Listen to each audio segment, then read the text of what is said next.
rather is deferred. Order number 11, the Public Finance Management Amendment Bill, Senate Bills number 40 of 2023, division. That order is also deferred. Next order. Order number 12, the Street Vendors Protection of Livelihood Bill, Senate Bills number 41 of 2023, division. That order is deferred. Next order. Order number 13, the Law of Succession Amendment Bill, Senate Bills number 20 of 2023, division. That order is deferred. Next order. Order number 14, the Constitution of Kenya Amendment number 2 Bill, Senate Bills number 52 of 2023, second reading.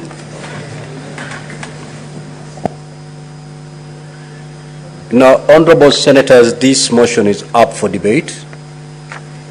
I'm not having any name on my dashboard.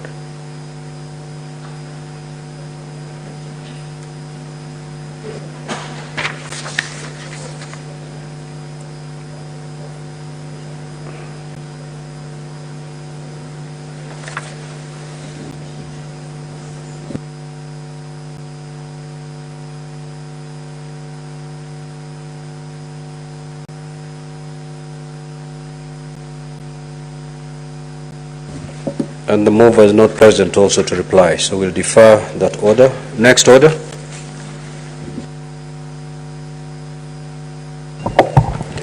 Order number 15, the Narcotic Drugs and Psychotropic Substances Control Amendment Bill, Senate Bills number 1 of 2024, second reading.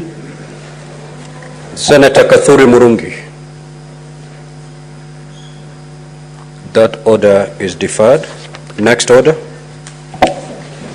Order number 16, the Land Amendment Bill, National Assembly Bills number 40 of 2022, second reading. The Senate Majority Leader.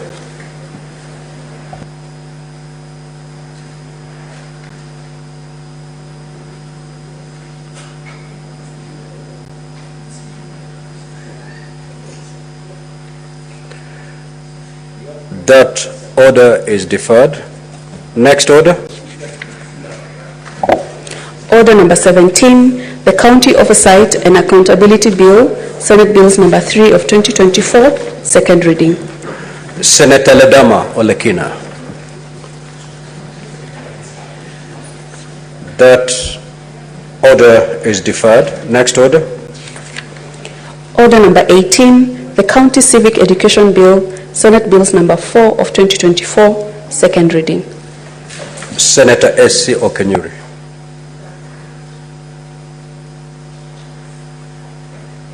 That order is deferred. Next order. Order number 19, the County Statistics Bill, Senate Bills number 5 of 2024, second reading. Senator Ali Roba. That order is deferred. Next order. Order number 20, the Statutory Instruments Amendment Bill, Senate Bills number 10 of 2024, second reading. The Senate Majority Leader. That order is deferred. Next order. Order number 21, the Intergovernmental Relations Amendment Bill, Senate Bills number 12 of 2024, second reading. The Senate Majority Leader. That order is deferred. Next order. Order number 22, the County Assembly's Pension Scheme Bill, Senate Bills number 14 of 2024, second reading. The Senate Majority Leader. That order is deferred. Next order. Order number 23, motion, report of the Standing Committee on Finance and Budget on the status of implementation of projects funded by the conditional grant for the construction of county headquarters. Honorable Senators, that motion is now on the floor for debate.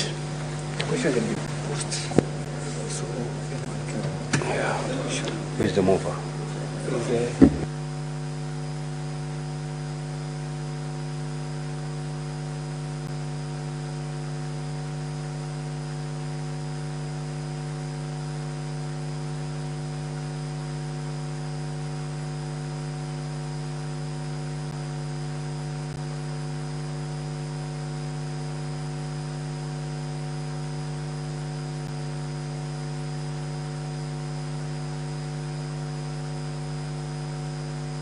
Yes, Senator Mngatana.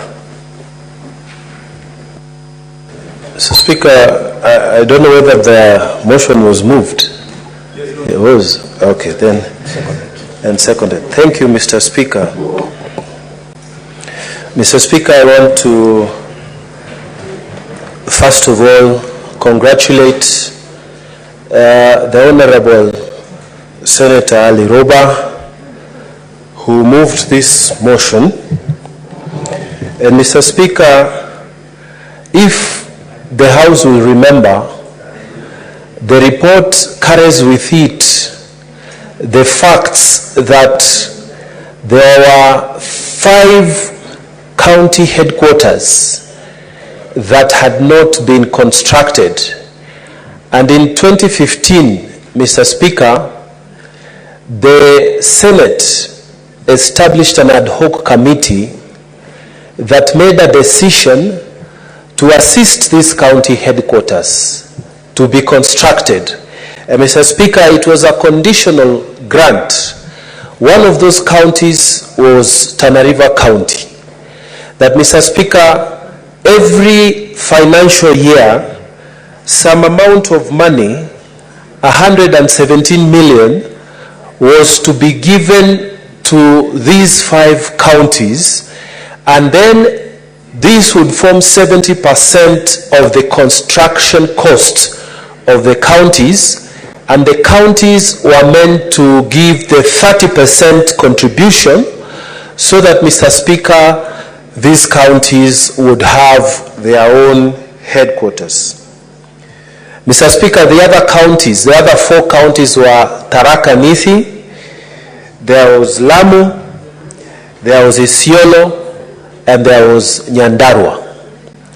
But, Mr. Speaker, I want to focus on the fact that Tana River County, since devolution started up to date, it has not built its own county headquarters. And, Mr. Speaker, despite the promise by the national government to give the 70% contribution, up to now, Mr. Speaker, these headquarters have not been constructed. And, Mr. Speaker, the 5 senators from these 5 counties, we were invited by Chairman Finance Ali Roba to attend the meetings so that we can resolve the issues.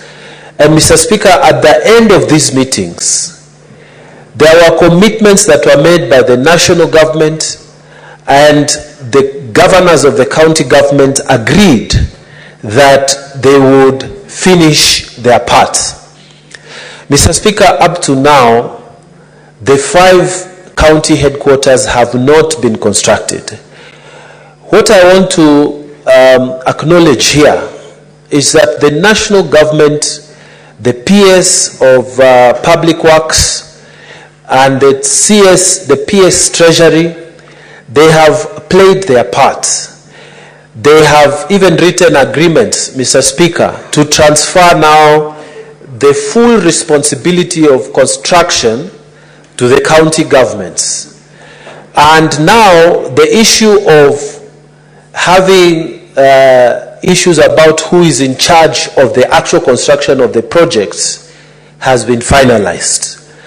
Mr. Speaker, I really wanted to take this opportunity to thank the Senate Finance Committee because of the leadership it has shown in this matter.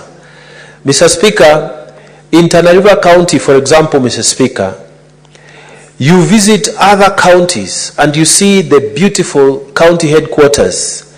You visit other governors and you see truly some counties have beautiful executive offices of their governors where important discussions are done, and even potential donors, potential partners, potential economic investors in the counties, they go and they have confidence that they are dealing with the right people. But when you come to our county, Mr. Speaker, since devolution started, it has not been possible to to also enjoy the facilities of a county headquarters.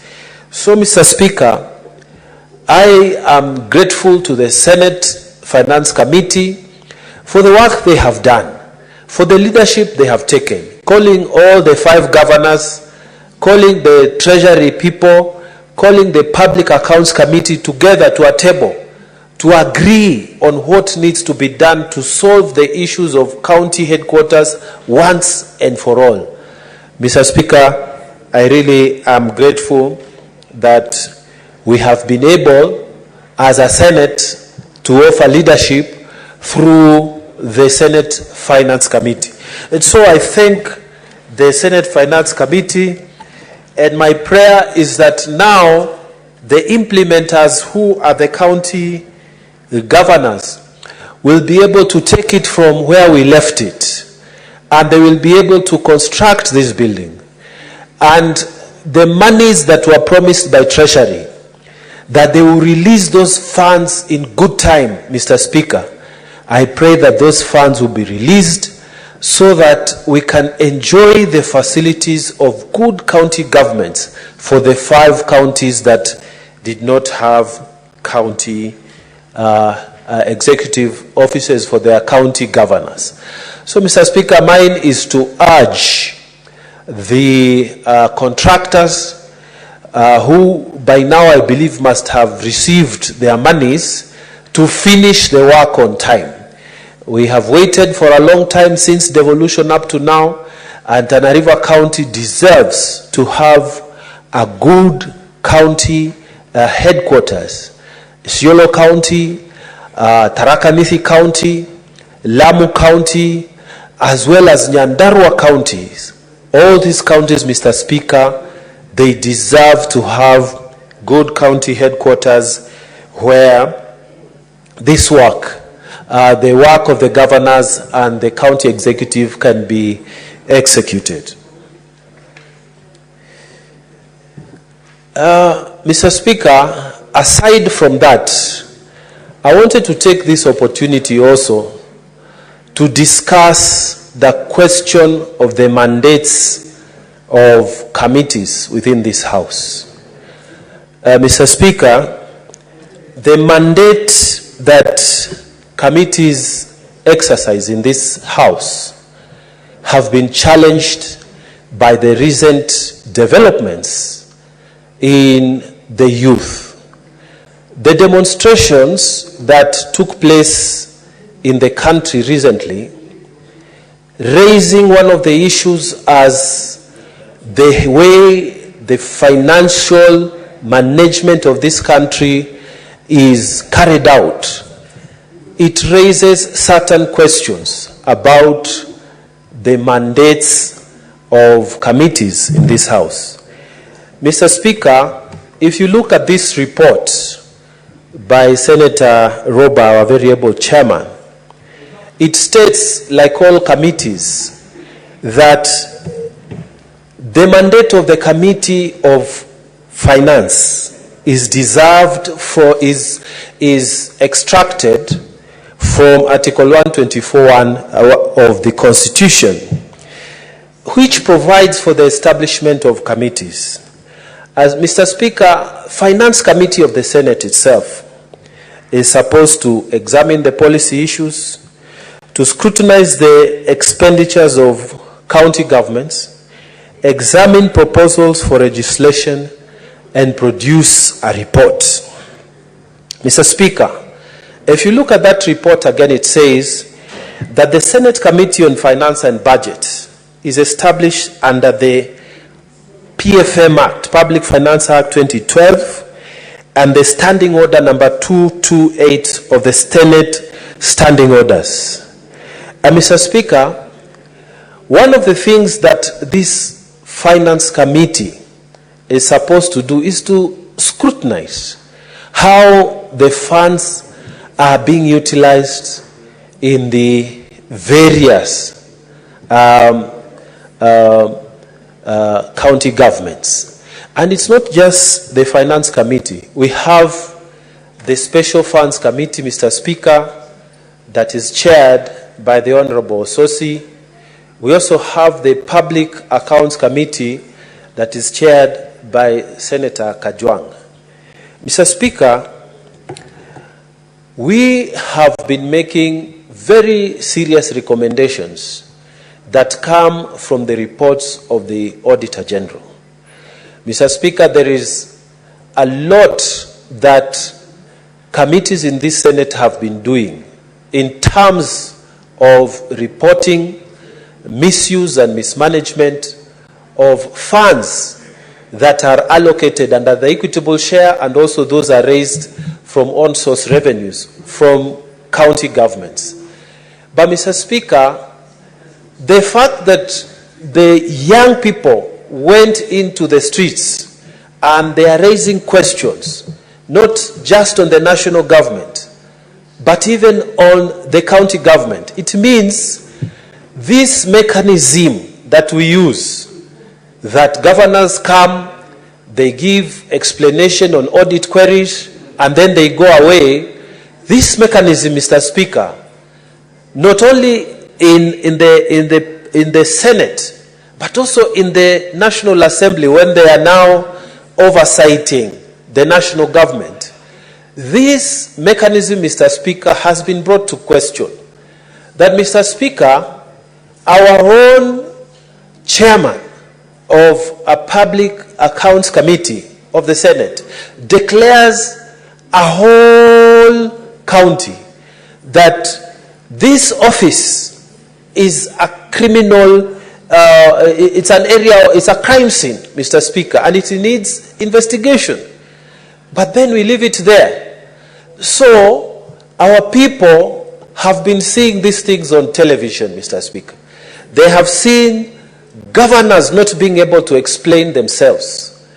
And yet the mechanism that we have, Mr. Speaker, does not force governors to go to take plea for misdeeds within their counties.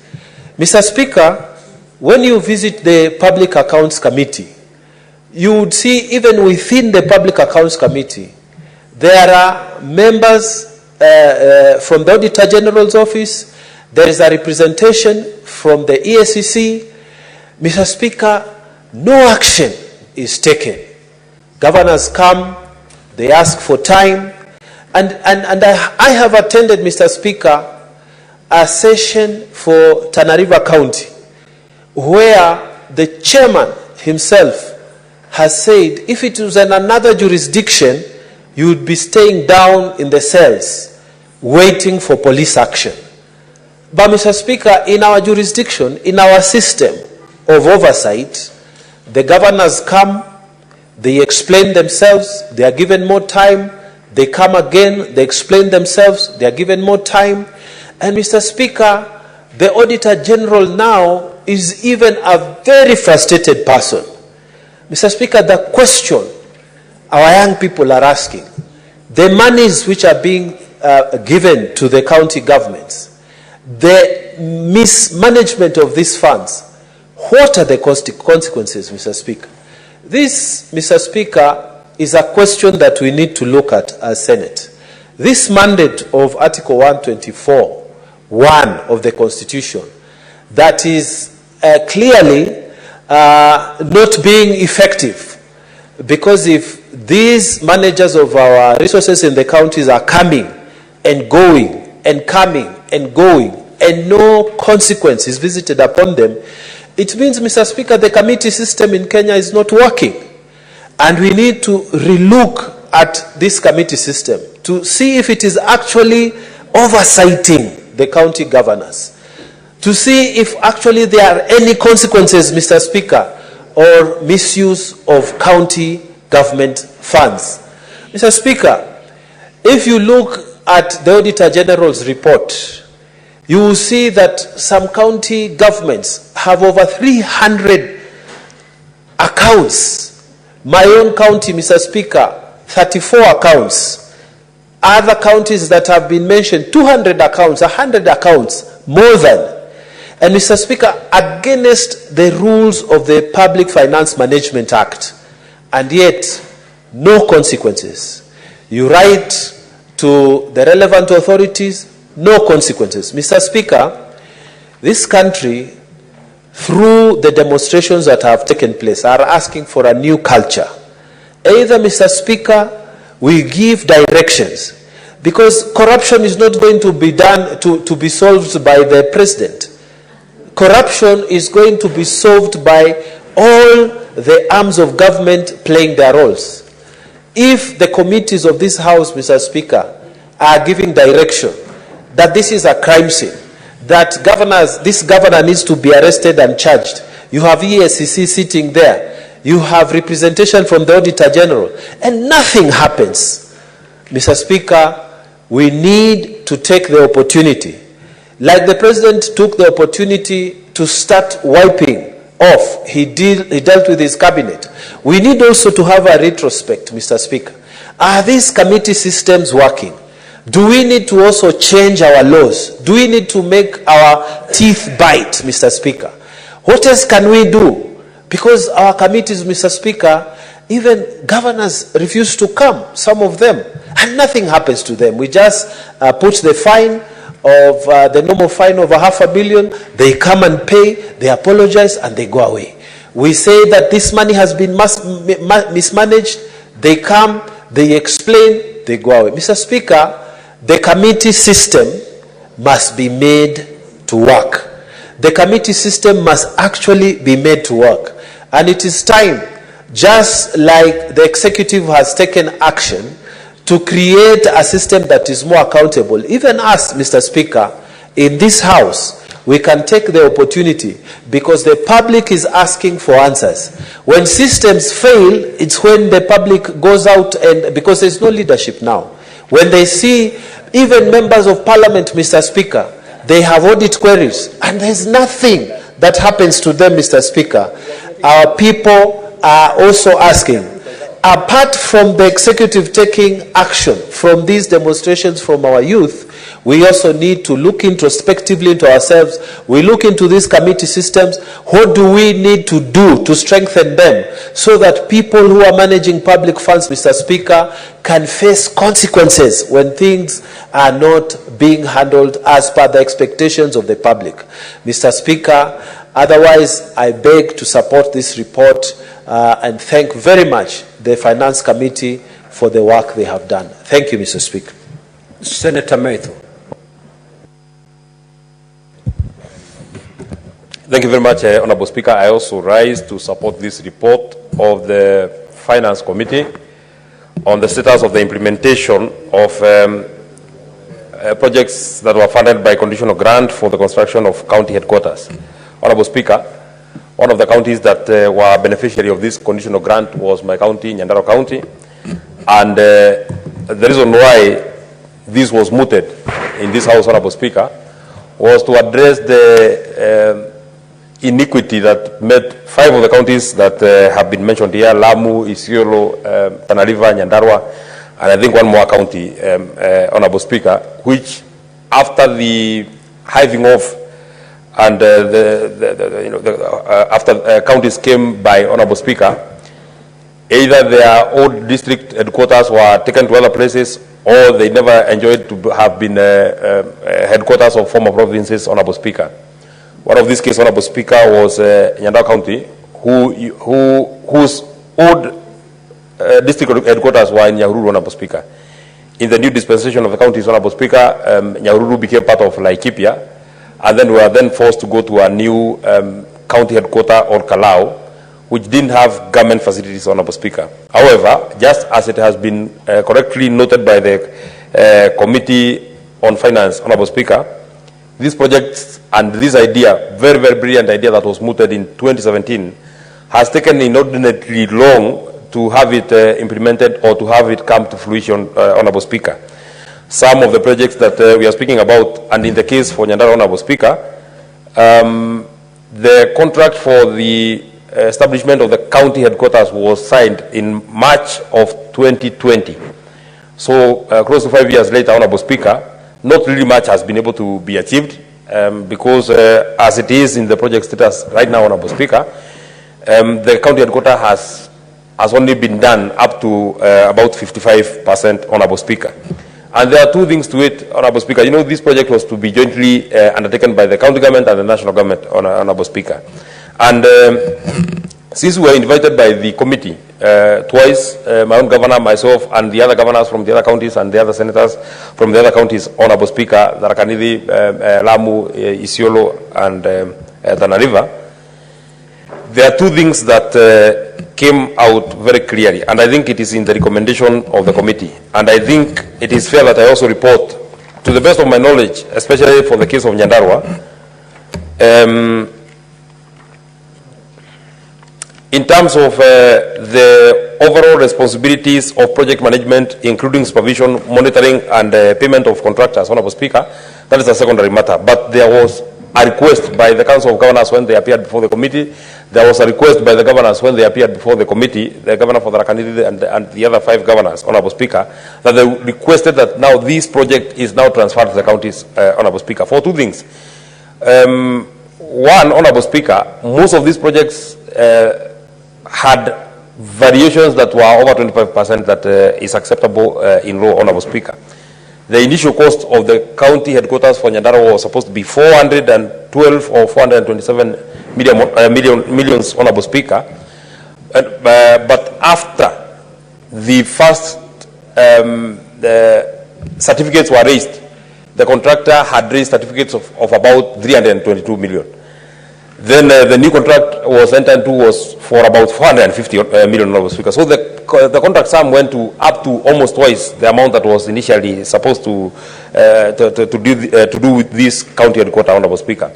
And it is at this point then, Honorable Speaker, we must also speak about standardization, because even though the cost of construction in different places is different, Honorable Speaker, it sometimes becomes very alarming of the reason why a county headquarters in or a governor's resident in Mandera, Honorable Speaker, should cost 252 million, and a governor's resident in Kericho is costing 60 million. I mean, a governor is a governor, Honorable Speaker.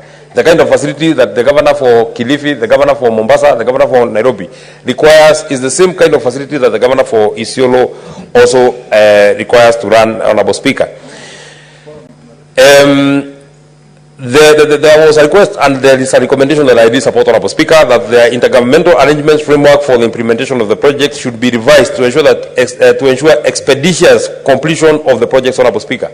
If this idea first came to the Senate in 2017, Honorable Speaker, we are now 7 years into the implementation of the project. If the projects have only been done 55%, the people are not getting as much utility as they should from getting a county headquarters, Honorable Speaker. I would want to conceptualize it this way, Honorable Speaker, that in the case for Nyandarua, the county assembly of Nyandarua was conceived after the county headquarters. The county assembly is now complete, has been in use for the last about 3 years.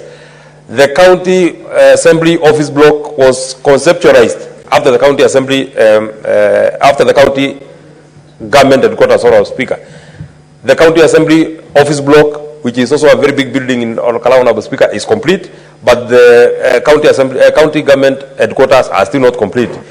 The land registry in Olokala, Honorable Speaker, was mooted way after the county headquarters. It was launched way after the county headquarters, Honorable Speaker. But as it is now, the land registry in Olokala is complete, but the county government headquarters are not complete, Honorable Speaker. The judiciary in Olokala, Honorable Speaker, I'm happy to inform you that now in Olokala we have a magistrate and we have a high court in Olokala, Honorable Speaker. The building for that particular judiciary building, Honorable Speaker, started way after the county headquarters. But the judiciary is complete, it is in use, but the county headquarters is yet to be in use, Honorable Speaker. So this completion of this county headquarters must be expeditious. And now that this project has been handed over to the county government, especially in the case of Nyandarua, because I saw the governor with the PS for Treasury and the team from the Treasury, Honorable Speaker, midwifing the handover from the national government to the county government. I now want to wish that now this matter becomes now a matter of the past.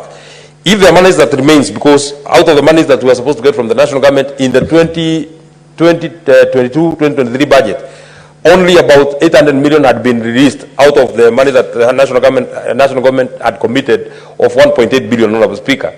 I am not so certain how much was able to be absorbed in the 2023-2024 budget, Honorable Speaker.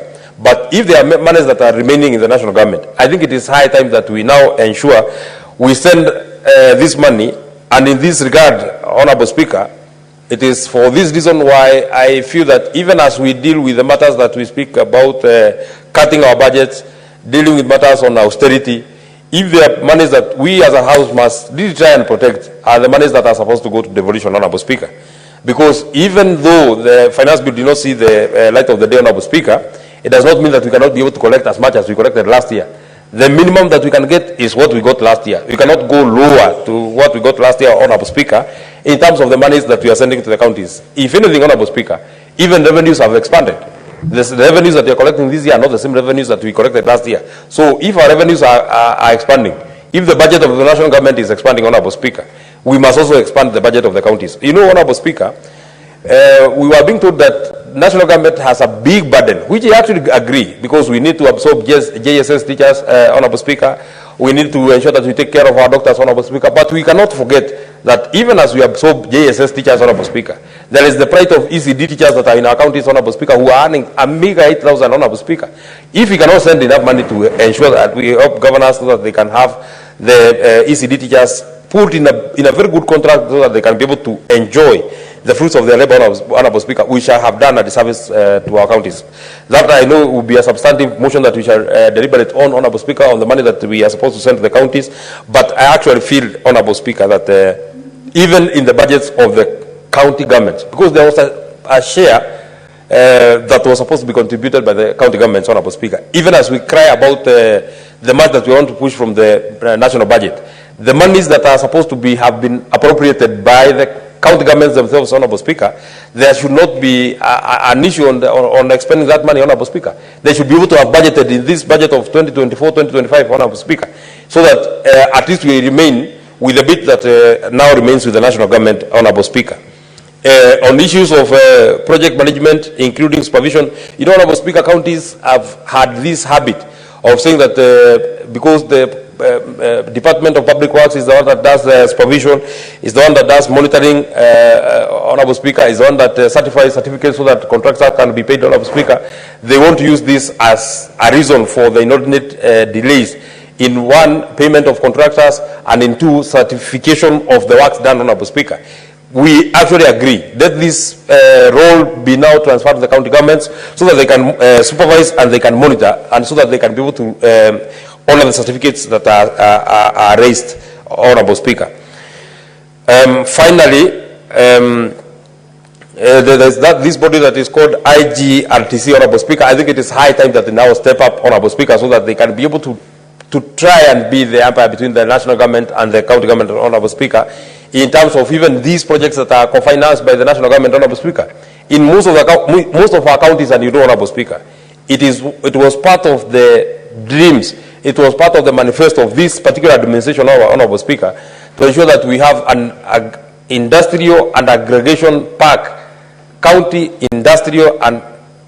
aggregation and industrial park, KAIP, in every county, Honorable Speaker, in every of our 47 counties, Honorable Speaker. The financing of this particular county aggregation and industrial park was supposed to be 50-50, Honorable Speaker. The national government was supposed to give 250, the county governments were supposed to give 250, Honorable Speaker. In most of the counties, you ask the senators here, even those ones that these projects have been launched, Honorable Speaker, you find that counties either do not have the money, have not put the money, or the national government have not put the money, Honorable Speaker.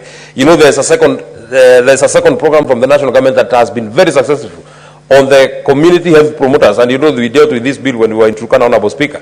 But you find in almost all our counties, as the senators were here who confirm, Honorable Speaker, that the only stipends that the county health promoters have been able to receive are the monies that come from the national government, because the county governments have not been able to put enough money, or they have not been able to match what has been brought by the national government. The county government have not matched, Honorable Speaker. So I think it is high time that IGRTC, Honorable Speaker, and even the Council of Governors and all these bodies that are between the national government and the county governments, including this Senate, Honorable Speaker, we try and pronounce ourselves, because if the money is there in the national government for the community health promoters, why can't we then follow up to ensure that this money that is coming from the national government, there is the matching money that is in the county government's, Honorable Speaker. I do not intend to say more than that, Honorable Speaker, but I actually feel if we are not able to complete these county headquarters in this financial year of 2024-2025, we shall have done a disservice to our people. Our people will not have gotten the utility that we want to get, Honorable Speaker.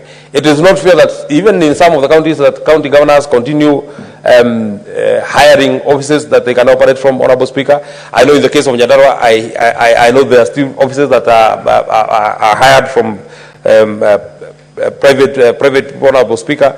We must be able to finish these county headquarters, Honorable Speaker, so that the governors can get places to work from, and so that even our counties can be able to move forward. I support, Honorable Speaker. Senator Mofire. Thank you, Honorable Speaker. I'm one of the counties that are affected by this motion, and I want to sincerely thank Chair Finance, my brother Senator Roba, for having brought this very important motion before this House. Honorable Speaker, Tharaka Nithi County has for very many years suffered some historical injustices. Tharaka Nithi, Honorable Speaker, was hived from the defunct Meru County Council. And all through, for the last 60 years down the line, we have been putting structures in Meru County. We built county council headquarters. We put in place all the structures in place in Meru County. Unfortunately, Honorable Speaker, in 1992, Tharaka Nithi was hived from Meru County, and we became a district. Then, after the new constitution, Tharaka Nithi, among many other counties, Mwingi, and so many other counties for that matter, attained the status of being a county for that matter. Honorable Speaker, when we became a county, people through public participation sat down and agreed that for effective representation, for effective devolution, we should have a place called Kadwana as county headquarters. Kadwana was a market, and is still a market, because, Honorable Speaker, Kadwana serves, and to very many, it is the headquarters of the Tharaka Nithi County, where people will be served equally without necessarily having to travel from far distance, so that we could realize the essence of devolution. Honorable Speaker, it is important for this House to note that for the last 12 years since inception of devolution, Kadwana has remained a ghost county headquarters with no meaningful structures in place. We have a county assembly which is in makeshifts, the Mbathi structures. I remember last time, Honorable Speaker, I took devolution committee to Kadwana, and I was terribly ashamed. So, Honorable Speaker, I have captioned quite a number of debaters argue about the conditional grant that was given to county headquarters. But of course, Honorable Speaker, this man has faced a lot of challenges.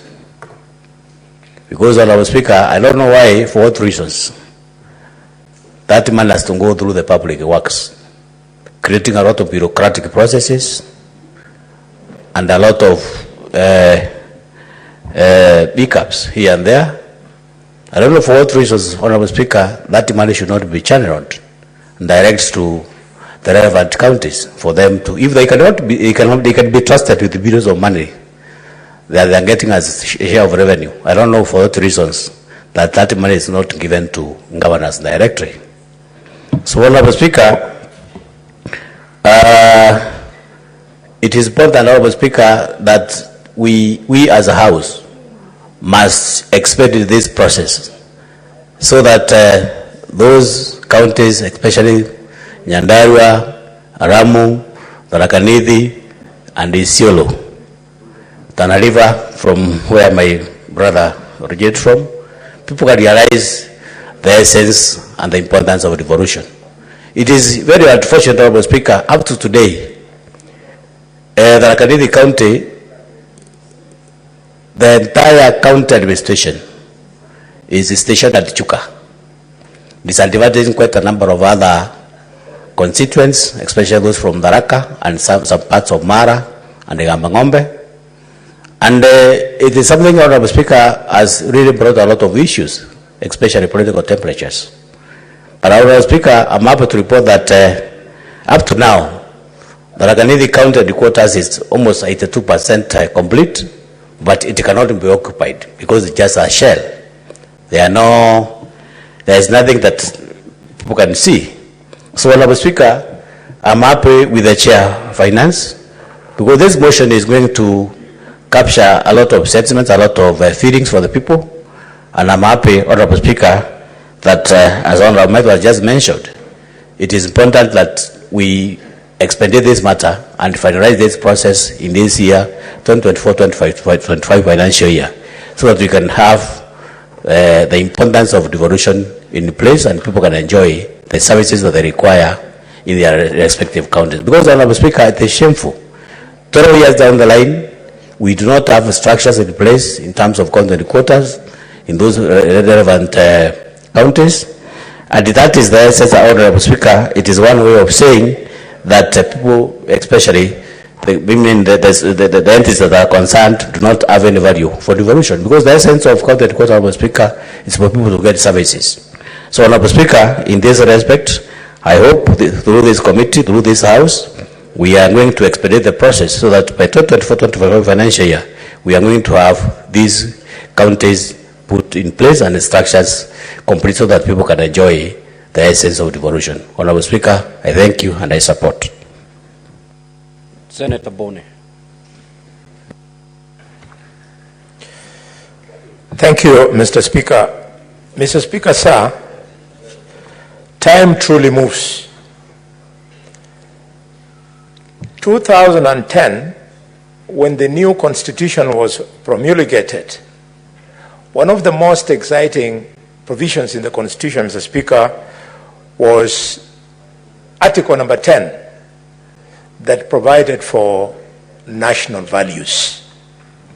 And in Article number 10, Mr. Speaker, is specifically 10(2)(b) that speaks to the values of human dignity, Mr. Speaker, equity, social justice, Mr. Speaker, inclusivity, equality, non-discrimination, and protection of the marginalized.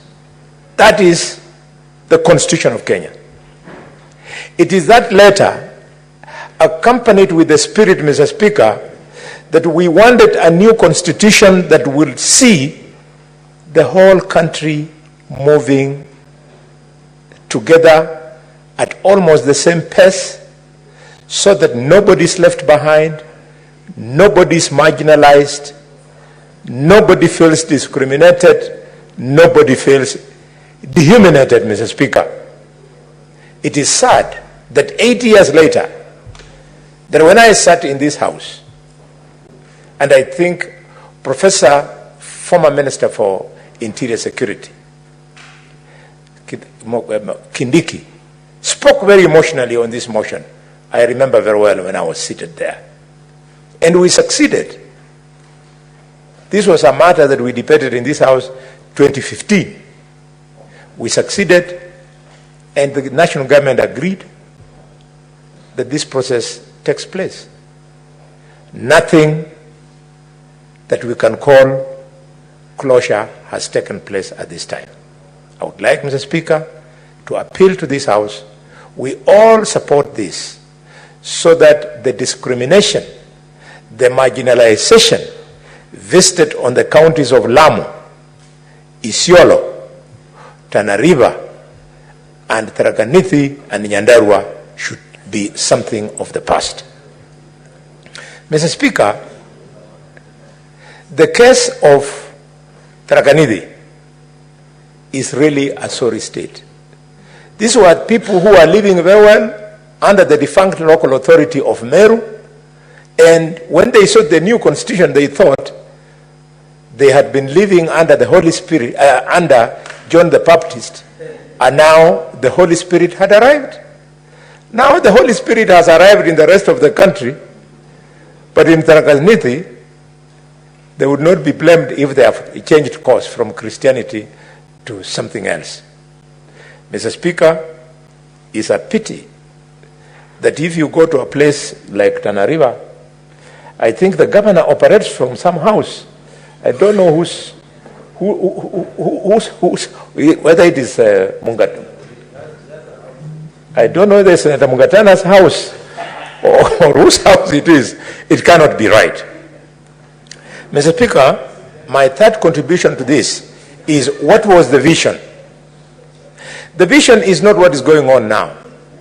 If you go to a place like Mandera, where the chairman of this committee was governor for 10 years, because he was proactive and visionary, he's built a very good county headquarters. Mr. Speaker, if you go to other counties, like Kakamega, they have built something that looks like a county headquarters, not a county headquarters. The original spirit was, Mr. Speaker, that we standardize what a model county headquarters would be, a model county assembly would be, a model of governor's residence would be, and so on and so forth. But now, because we didn't do that, we've opened the floodgates for some unscrupulous governors to sink millions of shillings, in fact hundreds of millions of shillings, into structures that were not too clear whether they would have met the original specification of what we wanted for county headquarters. I remember, Mr. Speaker, at the time we were in this house, after we promulgated the new constitution, architectural designs of the county headquarters for the executive were tabled on this floor, for the speakers of county assembly, and so on. We've lost it there, and because we can't keep on bemoaning, let's go ahead and allow these counties to conclude their projects. Mr. Speaker, if we have failed on this intergovernmental initiative, the first big one was this one, that has taken a whooping 8 to 9 years, then I am very worried about the 500 million that we have committed for the county aggregation industrial parks.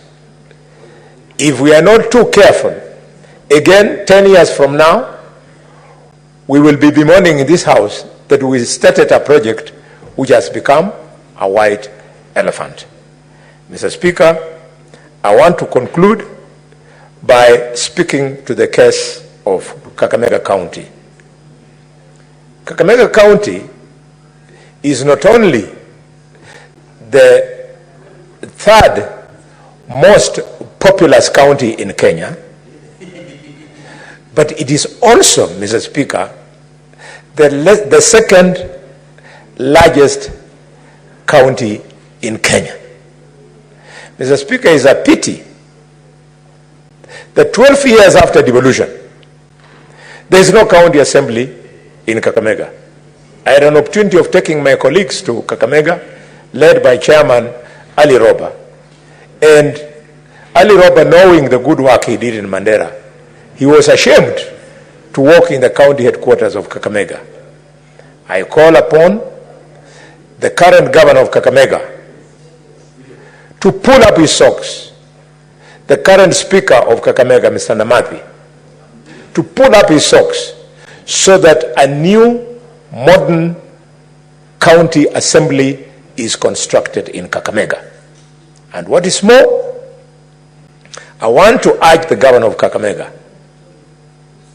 to desist from the temptation of the corruption that goes around renting county offices. Mr. Speaker, the county government of Kakamega pays rent in excess of 71 million shillings just for renting offices. And yet already at Mudiri, the former Mudiri estate in Kakamega, people have been evacuated. The governor said that his first project would be construction of the county headquarters. It is now 2 years. We're starting to wonder whether the governor will actually exit in 2027 when he has constructed or not. I want to urge him, this should be a priority so that the people of Kakamega do not keep on losing millions of shillings in paying for rent to offices of private people who have no interest in devolution, who are sitting there hoping that the governor fails in construction so that they continue collecting money. Mr. Speaker, Madam Speaker, the matter is so crucial to the people of Kakamega that when the Gen Z came out into the streets of Kakamega, they went straight to those private offices. They didn't want to have them there and stoned them flat and banned county vehicles that were parked outside those rented premises. The youth were saying, Madam Speaker, that money is being wasted, the headquarters should be constructed.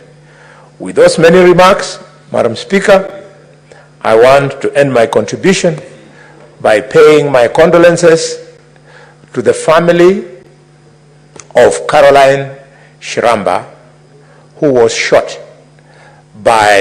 during the Gen Z demonstrations in Kakamega. And Madam Speaker, it is pathetic that the officer who shot Shiramba in broad daylight was an officer attached to the governor of Kakamega. We know his identity, we know his face, we know his name. We want to urge the governor to surrender this security officer to the nearest police station so that the people of Ekolomani who buried Shiramba over the weekend can see an element of justice. I thank you, Chair. Thank you, Senator. Majority Leader. Senator Medhu, you should not distract the Majority Leader. You know, Mr. Speaker, Madam Speaker, you know, when this motion first came to this House, the people of Nyandarua had sent a very serious man to this House, Engineer Murugi Karue. I don't want to say more than that, but Mr. Speaker, of their choices they have made since then. Mr. Speaker, Madam Speaker, sorry, I rise to support this very important motion.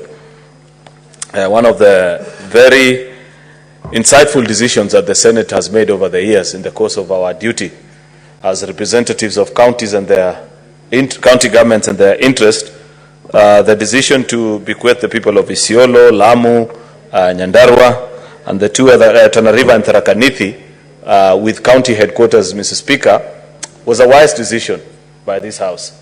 It was made after very deep, heated debate. I was a member of Budget and Finance Committee, Madam Speaker, at that time, and it was extremely difficult to convince the 47 delegations of this House why out of the shareable revenue to county governments that we set aside some funds for 5 counties only. In fact, I remember that afternoon very well, the same way Senator Boni Halwale is speaking to, that many speakers argued and insisted and said, this is a dangerous precedent that we are saying, that we are setting, because how will we justify to the people that we represent in this House that besides setting aside funds for our own use as a people, we have agreed to set out 600+ million to 5 counties to build their county headquarters. I'm glad that wisdom prevailed that afternoon. And since then, Mr. Speaker, these counties have gone on to put on headquarters. It is unfortunate, though, Madam Speaker, that years later, we are here back with a report and we are yet to reap the fruits of that particular decision. Unknown to many, Madam Speaker, this decision was quite Solomonic. And in fact, this was the first conditional grant. It is after this decision that subsequently the Senate now introduced the concept of conditional grants that we have now since had on many other projects and the things that are being done. Therefore, Madam Speaker, I go on to the first point that I wish to point out on this particular debate. And it's good because Senator Robert, the chairperson of this committee, is in the House and is listening. I wish that we could get a similar report of projects that have been carried out under subsequent conditional grants, county-specific, on what has been done, Madam Speaker. Because, you know, just the same way, 8 years down the line, we are here discussing county headquarters and the fact that billions of money has gone on to build these headquarters, but the people of these 5 counties have never enjoyed those services, Madam Speaker. We need to make a firm decision whether this concept, as we thought of at that particular time, works or it doesn't. Because it's unfortunate, Madam Speaker, if we have poured out billions of taxpayers' money, yet the citizens from these counties up to today cannot enjoy the services from those particular resources. How much more on other conditional grants, on health, the FLOCA funds and this and that, Madam Speaker, many funds that we continue to pass in this House, Madam Speaker, because ultimately, Madam Speaker, public resources are not any different from our own resources. It is your wish as an individual, every time you put out money to do a particular project, that you enjoy services from that particular project, whether it is building a house, setting up a business, buying an asset, Madam Speaker, you want to enjoy that which you are paid for. And it is unfortunate that as you sit here today, Madam Speaker, we are discussing something that 8 years down the line, the citizens of these 5 counties have not enjoyed their investment, because it is their money, their taxpayers, they are Kenyan citizens. And the same replete stories are all over on conditional grants. Therefore, I want to demand from Senator Roba and the committee that he leads that we have a special audit of funds under conditional grant as well, so that we make a firm decision and agree whether it is sustainable to keep it in that particular model, or we leave all funds to specific counties so that you go sit down by whatever means that you want and determine how you want to use those particular funds, Madam Speaker. I am sure that if the people of these 5 counties had been left to their own devices and they decided on how to fund these particular counties, perhaps county headquarters, perhaps within their budget cycles, because this is almost 8 years of 8 financial years, I don't think that the county governments, the 5 county governments, will not have completed the headquarters. But because they knew they were waiting for a conditional grant that is passed in every financial year, each budget, I think even this year, in the CARA that we passed, there's an allocation of 400 million, Madam Speaker, they would have completed this. That is part of what is contributing to public wastage. And this habit, Madam Speaker, unfortunately, is something that we picked up from the national government. There are buildings all over this town, which if you pass, Madam Speaker, Kenyan citizens are paid billions of shillings. But as we speak today, one of the biggest charge to the exchequer, Madam Speaker, by the various state departments and ministries, just like these county governments, is a hiring of offices. All these new buildings that you see coming up all over Upper Hill, it is not private sector that are occupying. 90% of floors are taken by different state departments, Madam Speaker. Yet there are empty buildings that government has built. If you go down this road, Madam Speaker, on Bunyala Road, there is a building that has been an ISO for close to, I think, 20 years, for as long as I can remember being an adult in this city, Madam Speaker. I think it's by Kirdi or something. Very big building. 20, 30 years of building that particular building. That building that can house thousands of government employees, Madam Speaker, and save on funds. These funds that are now causing us to lose lives and destabilizing our countries because of the scarcity of resources, Madam Speaker, is on account of wastage of public funds. This is one such example, Madam Speaker, and so many others that will be struggling. Therefore, it is my sincere hope, Madam Speaker, that beyond the call of this report, Madam Speaker, to note the various changes and the same, I hope that we can have other far-reaching decisions, Madam Speaker. I wish even the committee was moving us, Madam Speaker, to complete a special audit on this building, know how much is left, and put a byline, Madam Speaker, so that we say, for the sake of stopping the wastage of public resources, In the next allocation, just grant this county X amount of money, they complete on this building, and we forget about it, Madam Speaker. Because what we have done here is barely scratching the surface, just pointing out to the challenges that exist. It is my hope, Madam Speaker, that even as we interact and as we do the kind of reports that we have done, much as what the Committee of Budget and Finance have done is commendable, Madam Speaker, I wish they had gone for the kill so that we solve this problem for once and for all. And then secondly, and most importantly, go to the other conditional grants that we continue to have, Madam Speaker. Funds that we devolve, send to the various counties, but if you go, and I want to challenge colleague senators that are here this afternoon, just go to your county and check the various conditional funds that we send, whether it is the FLOCA funds or Kenya Urban Support Program, these specific special funds that we send to our counties, how many of them have got complete, well-done projects that you can be proud about, Madam Speaker? Many of these funds, Madam Speaker, they end up being wasted, especially because auditing of these specific funds, Madam Speaker, is under a different purview, separate from the annual audit reports that we receive. And I want to challenge colleague senators that the next time you visit your county assemblies, Madam Speaker, demand of our members of county assembly to carry out even special audits on these particular funds, Madam Speaker, and see, grant your report or present a report before the citizens of your county on how much of the various conditional grants have been received and what projects have been done to completion. Because it is one thing to commence a project, it is another thing altogether for citizens to derive value from that project once it is completed. The challenge that we have in this country, and what we are being challenged about, Madam Speaker, is the fact that the minute people have procured a project and they have secured the 10% that comes from it or whatever cut the procuring officers receive from that particular project, nobody has an interest after that, Mr. Speaker, to see what happens with that particular project. They quickly move on to the next project. That is the report that we are reading this afternoon about these particular programs. Perhaps even the motivation in some of these county governments, Madam Speaker, is because people know that the contractor was signed up by a governor who has since retired. So they're asking, what is the motivation anyway? Why would I engage this particular person?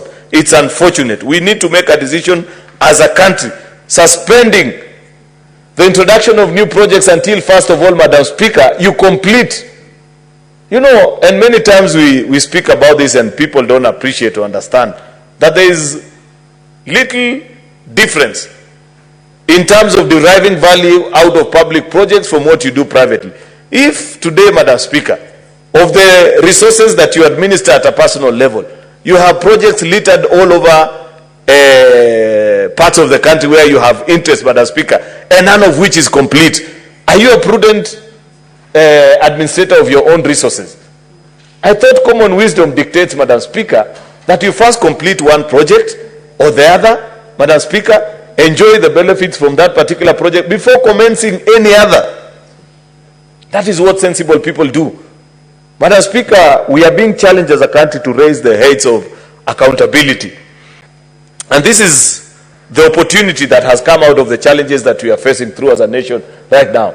And we will be fools who have learned nothing out of this crisis, Madam Speaker, if we don't point out and agree actually to the wisdom that is being called upon for us to rise up and demand that we must put to better use any funds collected from citizens.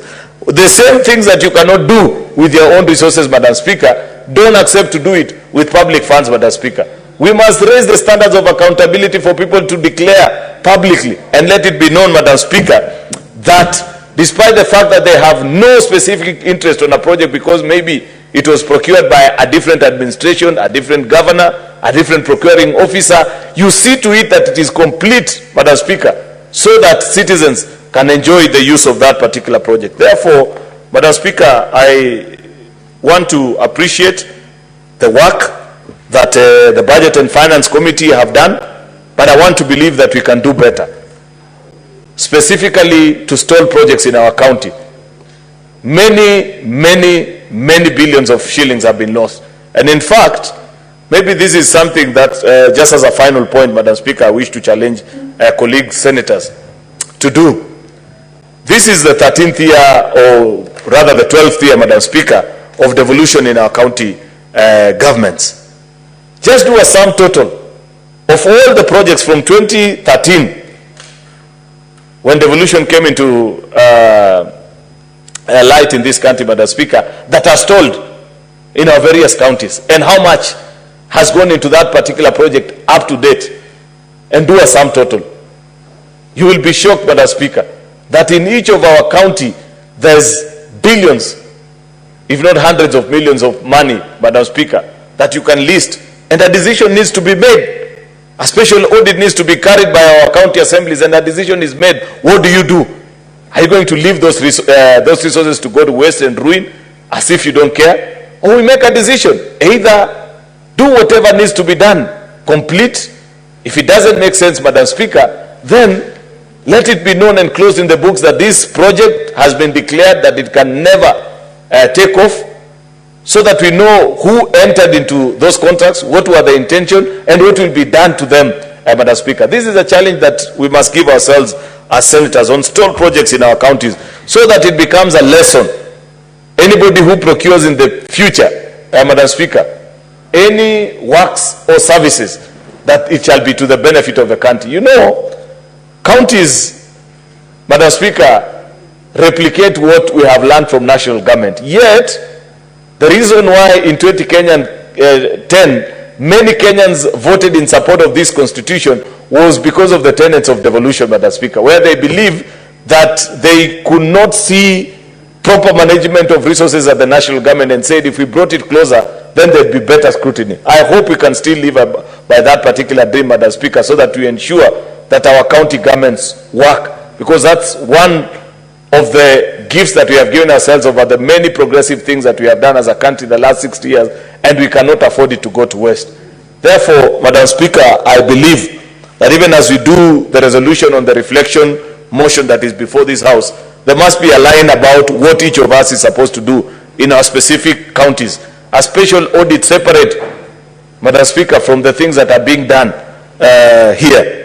At the national level, so that we complete on those projects and ensure that citizens get value for money. With those many remarks, Madam Speaker, I beg to support and appreciate the industry of this committee. Thank you, Madam Speaker. Thank you, Majority Leader. Senator Kisang.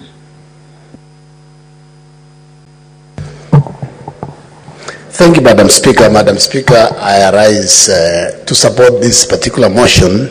Madam Speaker, it was a good idea to support the 5 counties to put up headquarters, even though I know that there are more counties secondly that should have been supported, which includes Elgeyo-Marakwet County, because Elgeyo-Marakwet County basically is housed in a makeshift prefab building as the county headquarters. If you go to E10, our county headquarters, you don't know where the governor is or where the county assembly is. Madam Speaker, I think the original idea of using public works and national government to implement the projects were wrong, Madam Speaker. This was not the right framework to have. Hold it up, Senator Kisang. What's your point of order, Senator Madago? Madam Speaker, I'm just a little bit wondering, Senator Kisang is speaking from minority side. I don't know if there are changes, I'm not aware. Madam Speaker, it's good to be informed. There are many dialogues taking place right now, so let him speak from whichever side. Proceed, Senator Kisang. Madam Speaker, you know, I think Mandako has just come from a trip out of the country, and is not aware of realignment, and he doesn't know that we have an engagement of forming broad-based government, and as part of that broad-based government, I saw that this other side of the aisle, there was no one around. Madam Speaker, I was saying I think the original framework of using public works and treasury to do the implementation of the project was wrong, Madam Speaker.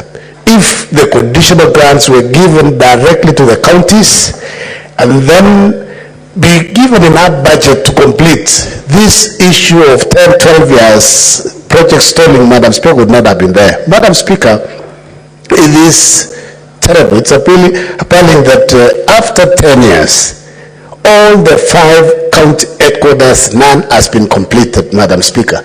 And within the same time, same governors, the governors of these particular counties where the money were channeled, they have put up their own buildings bigger than the county headquarters, Madam Speaker. Madam Speaker, this is something that we need to look at, and as we support the report, we would urge the Committee of Finance and Budget to sit down and see if we can give them, we can allocate resources to these particular counties to complete once and for all. Otherwise, this will go on forever. As the leader majority had said earlier, Girdi put up a huge building, and it's been ongoing for the last almost 15 years. National Examination Council put up a building in South Sea for close to 35-40 years. And even up to date, they have moved to place, but it's not complete. So, Madam Speaker, this is something that we need to look at closely as senators, so that we fight the bullet, we propose to allocate resources, and we give them time frames. In fact, if you read the report, Madam Speaker, some of the counties, they changed the locations where the county headquarters are supposed to be put up. What happened? When we are doing the tender documents, there should have been a design, and when you are doing the design, there is a location that the design was done. Why do you change the scope of the project along the way? Basically, as you change the scope along the way, what will happen? The cost of the project will escalate. The contractors will leave site, come back later on, claim idle equipment on site. So that's why if we don't make the right decision, Madam Speaker, these particular county headquarters will continue being incomplete for a long time. I remember when we were in Turkana last year, Madam Speaker, for Mashinani Senate, the county headquarters for Turkana has also stalled. I know they use their own resources to put up the county headquarters, but it is, it's not benefiting. The reason why resources are allocated is so that the people of the counties can access services easily. They know where the governors are, they know where the county executives are, but now we're wasting a lot of resources across these 5 counties by hiring offices instead of benefiting from the resources that were allocated, Madam Speaker. Madam Speaker, it's also good to know that when you use public works to do the design and implementation, the cost of the projects actually more than double because of corruption. They are very inefficient. In fact, the counties are struggling, especially when it comes to monitoring and implementation. The public works officers, they ask for allowances, they are on salaries, but they ask for allowances to go to visit their sites. This is something that we need to build capacity for our county governments so that they don't have to rely on public works officers from the national government, Madam Speaker. Madam Speaker, as I had said earlier, we need to relook also at other counties. Elgeyo Marakwet County, I know Senator Governor Mandako did a lot of good work. In fact, he put up 6 sub-county headquarters in Washingishu across all the 6 constituencies. And Elgeyo Marakwet County, we've done nothing because we don't have enough resources. So I will be asking the Finance and Budget Committee to relook at other counties like Elgeyo Marakwet County that are getting below 5 billion, so that also we can benefit from these conditional grants, so that we can put up county assemblies, we can put up